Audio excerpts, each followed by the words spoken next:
Welcome back to the pop culture discussion. I am your host, Robert, and today we are reviewing Star Wars Jedi Survivor.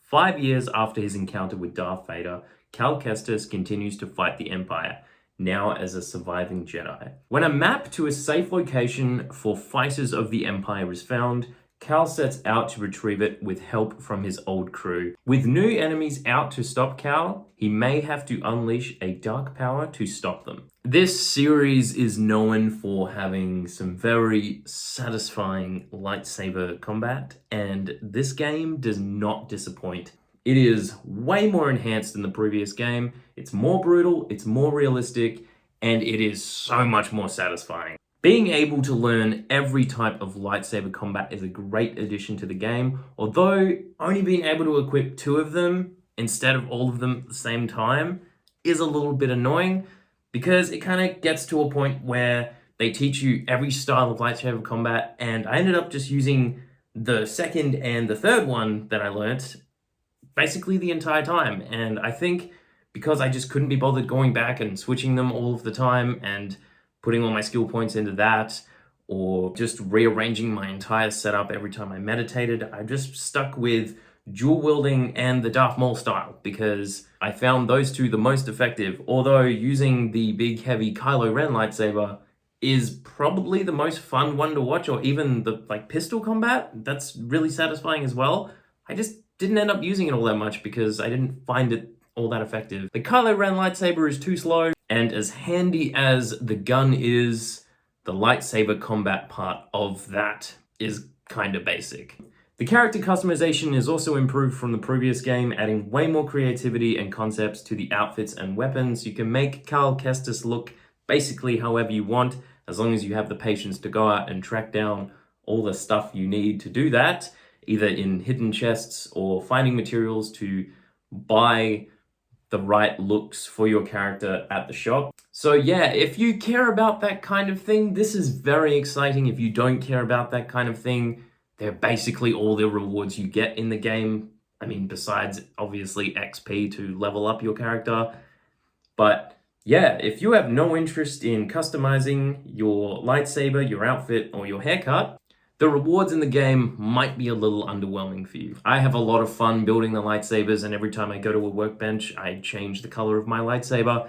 Outfits-wise, once I unlocked kind of the Jedi robes kind of look, I basically stuck with that for the rest of the game just because it looked cool, so I didn't really care for the outfits after that. This series is also known for having spectacular boss fights, and this one does not disappoint. There are some fantastic boss fights here. One in particular is one of the best boss fights I have had in gaming for this year. It was so much fun. It wasn't really a fight, it was more just kind of running away, but you basically unlock the ability to fly only for this boss battle, and you just fly around the map trying to dodge all the boss's attacks, and then you finally fight him at the end. It's a very quick fight, but it's more the spectacle of the dodging and flying around and just teleporting through these portals that allow you to fly. As you can see in this footage right here, it is a very cinematic boss fight, and it was so much fun. There are some other really fun boss fights, but they are very tricky. So if you're not playing this game on the easiest difficulty, which is insanely easy,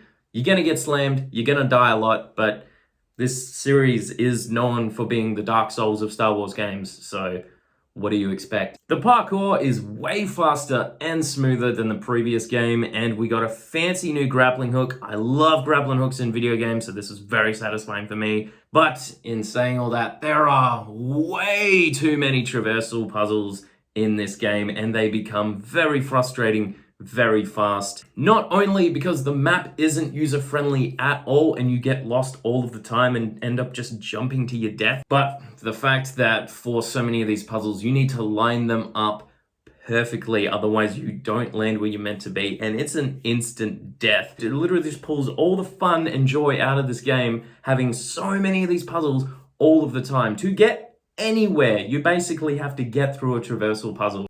And sure, once you've done that puzzle, you unlock a shortcut so you never have to do it again, thank God. And speaking of puzzles, there is a whole heap of Force puzzles. Most of them are attached to the side quests, thankfully, because I didn't do any of them because I didn't want to, because I hate the puzzles.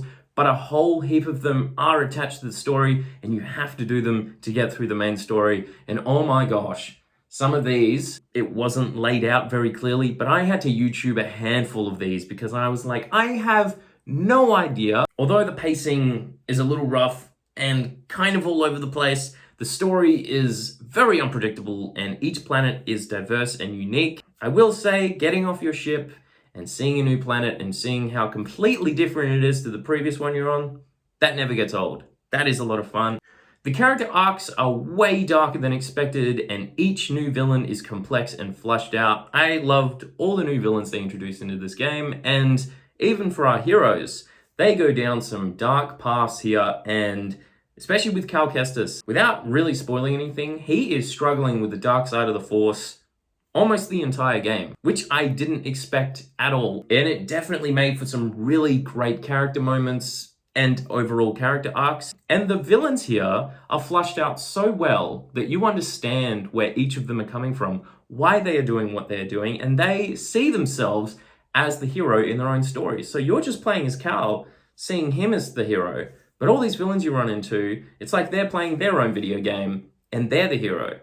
And you're just the boss battle that they're playing when they have to fight you. So yeah, I did like that about the game, and fighting and defeating these bosses, you kind of feel sorry for them. It's a completely different feeling I had fighting all the bosses in the previous game, where I just wanted to beat them because they were very clearly in the wrong. But the villains here are a lot more justified than you would think. I'm sorry, but the absurd install size for this game is unforgivable.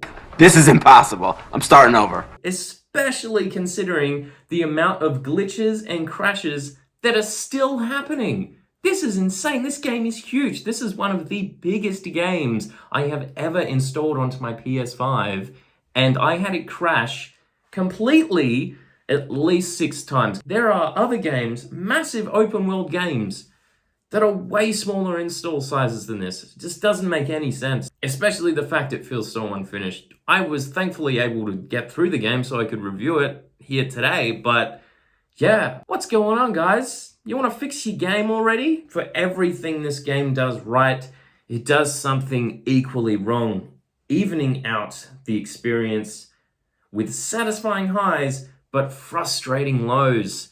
This is easily a 5 out of 10 video game because everything is so good but so bad at the same time.